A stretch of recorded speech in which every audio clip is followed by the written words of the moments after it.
నమస్కారం సుధీర్ సార్. నమస్కారం అండి.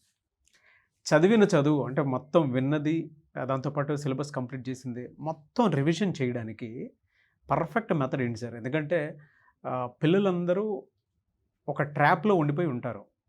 అంటే మేము ఈ ఫార్ములానే కరెక్ట్ అనో, లేదంటే మేమిలా చేసి సక్సెస్ అయ్యామనో, సక్సెస్ అయినటువంటి వాళ్ళు ఉంటారు. బట్ వాళ్ళకో ఫార్ములా ఉంటుంది.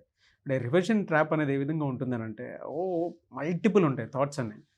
పర్ఫెక్ట్ మెథడ్ ఏంటి సార్? అసలు ఎలా ప్రిపేర్ అవ్వాలి? నాగరాజ్ గారు, ఇందులో ఫస్ట్ సబ్జెక్ట్ నేర్చుకోవటం ఒకటుంది. నేర్చుకున్న దాన్ని రివిజన్ చేయటం ఉంది. ఫస్ట్ రివిజన్ చేయాలి అని అంటే నేర్చుకునేటప్పుడు పర్ఫెక్ట్గా నేర్చుకుని ఉండాలి. దానికి కూడా ఒక మెథడ్ ఉంది. నేను సజెస్ట్ చేసేది 137 ఫార్ములా అండి. ఓకే. 137 అంటే ఫర్ ఎగ్జాంపుల్ ఇవాళ నేను పర్సంటేజెస్ అనే చాప్టర్ చేశాను.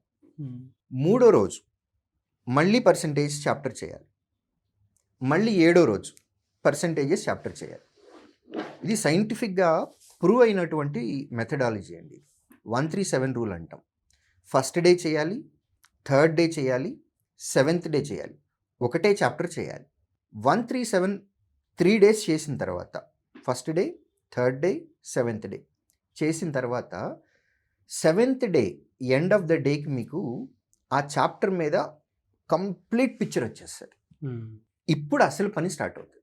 మీరు కొత్తగా స్టూడెంట్ ఎవరైతే ఉన్నారో ఒక న్యూ నోట్బుక్ తీసుకొని పర్సంటేజెస్ అనే హెడ్డింగ్ పెట్టి సెవెంత్ డే నైట్ ఒక 1 అవర్ చొప్పున ఆ పర్సంటేజెస్ అనే చాప్టర్లో వీళ్ళు నేర్చుకున్నవి ఏంటి అనేది మొత్తము ఒక బుల్లెట్ పాయింట్స్ రూపంలో కానీ లేదా మైండ్ మ్యాప్స్ రూపంలో కానీ, అందులో ఉన్నటువంటి ఇంపార్టెంట్ ఫార్ములాస్ ఏమున్నాయి, ఇందులో ఉన్నటువంటి ఇంపార్టెంట్ టెక్నిక్స్ ఏమేమి ఉన్నాయి, ఇంపార్టెంట్ పాయింట్స్ ఏమున్నాయి, ఈ పర్సంటేజెస్ అనే చాప్టర్ మొత్తాన్ని ఒక సింగిల్ పేజ్లో తీసుకురావచ్చండి. ఇఫ్ నాట్ ఒక పెద్ద చాప్టర్ అయింది అని అనుకుంటే A4 షీట్లో ఫ్రంట్ అండ్ బ్యాక్ కలిపేస్తే ఒక చాప్టర్ అయిపోతుంది.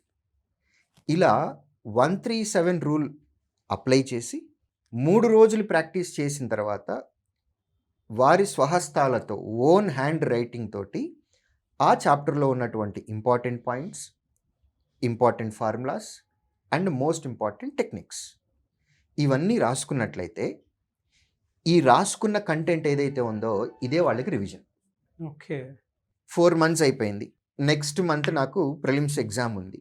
నేను ఇప్పుడు మొత్తం చాప్టర్ రివిజన్ చేయాలి అని అనుకుంటున్నాను. నేను ఒక బయట గైడ్ తీసుకున్నాను అని అనుకుందాం.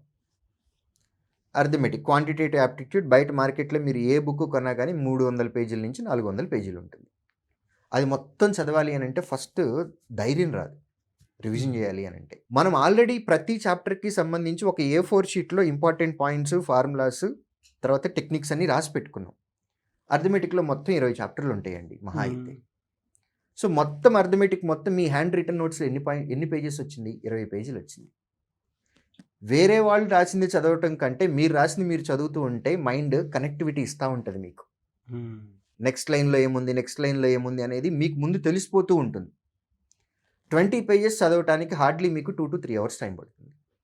సో క్వాంటిటేటివ్ యాప్టిట్యూడ్ చాప్టర్ మొత్తాన్ని నేను 3 అవర్స్లో కంప్లీట్ చేశాను, లేదు 1 డేలో కంప్లీట్ చేశాను అనేది మీకు మోరల్గా ఎంత కాన్ఫిడెన్స్ ఇస్తుందంటే అంత కాన్ఫిడెన్స్ ఇస్తుంది.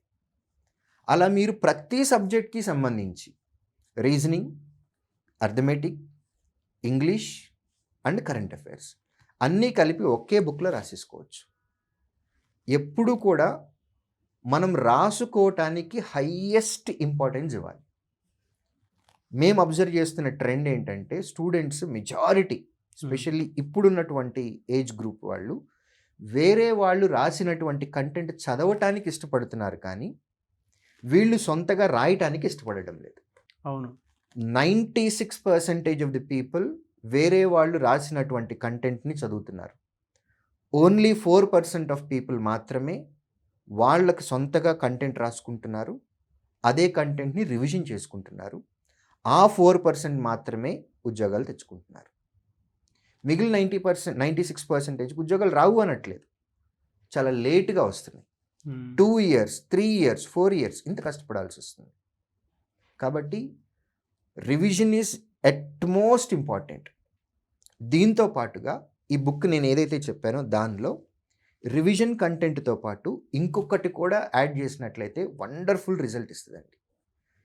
మీరు ఫ్రీక్వెంట్గా చేసేటటువంటి మిస్టేక్స్ పర్సంటేజెస్ అనే చాప్టరే ఉంది. దానిలో లెట్సే ఒక 25 to 30 మోడల్స్ క్వశ్చన్స్ ఉన్నాయి. అందులో ఒక్క మోడల్ మాత్రం నేను ప్రతిసారి తప్పు చేస్తున్నా. సో మిగిలిన 29 ఇవాళ కరెక్ట్ చేశాను అని అంటే రేపైనా చేస్తాను, ఫైనల్ ఎగ్జామ్లో కూడా చేస్తాను. నేను కేర్ఫుల్గా ఉండాల్సింది ఎక్కడ, నేను మిస్టేక్ చేస్తున్నటువంటి ఆ ఒక్క మోడల్ మీద. ఆ మోడల్ క్వశ్చన్ తీసుకొచ్చి ఇక్కడ రాయాలి నా బుక్లో. అందులో నేను చేస్తున్నటువంటి మిస్టేక్ ఏంటో కూడా నా చేతితో రాసుకోవాలి. And at the same time కరెక్ట్గా ఎలా చేయాలో కూడా రాసుకోవాలి. సో ఎగ్జామినేషన్కి ముందు రివిజన్ చేసే టైంలో మన చాప్టర్ రివిజన్తో పాటుగా మనం ఆ పర్టిక్యులర్ చాప్టర్లో ఏం మిస్టేక్ చేస్తున్నాము, దాని కరెక్ట్ ఏంటి, అది కూడా అయిపోతుంది. ఈ రెండు కనుక కాన్సన్ట్రేట్ చేస్తే వండర్ఫుల్ రిజల్ట్స్ వస్తాయండి. It's proven. ఎందుకంటే మా స్టూడెంట్స్ కూడా మేము ఇదే చెప్తాం. అదేలేండి. బట్ చాలామందికి కొన్ని ట్రాప్లో పడిపోయి ఉంటారు. Best method I think. Thank you అన్న. Thank you so much Sudheer sir. Thank you.